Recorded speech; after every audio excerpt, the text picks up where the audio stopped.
Just wanted to have a quick look at question 5 for tonight, although I'm not going to work it out for you. The problem solving is interesting. There are some facts given here that we really don't even need to think about. So, in a box of 45 apples, 3/5 of them are red and the rest are green. How many red apples are there? The entire box of 45 apples would be 5/5. We want to just find out how many represent the 3/5 that are red, because that's the question. How many red apples are there? The green, we don't care about.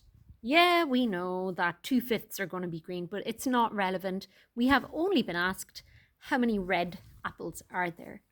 When we know the whole amount and we only want to find part of a number, we divide by the bottom and multiply by the top. So you're doing 45 divided by 5 and then multiplying that answer by 3. That's how many red apples we have.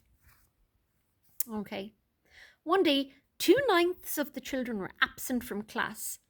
If there were 6 children absent, how many children are in the class all together?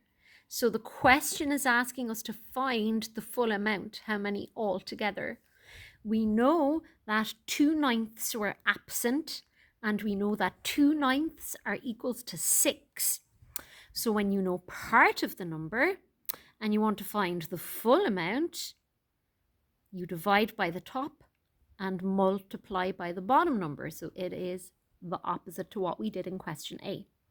So we're going to do the number 6 divided by the top number this time, and then multiply that answer by 9. So what's important with these is you need to figure out if you are being asked to find the whole amount or part of a number. We have done these before anyway, so not to worry. C, there are 7 girls and 5 boys in a group. What fraction of the group is female? So here is a question where we have all of the information we need to make a fraction. And that's a little bit like the activity that we were doing in class today in groups. Okay, we were looking at some sailors' flags. And we only had the information of the flags, not the fractions. That's what we were figuring out. And this question is quite the same.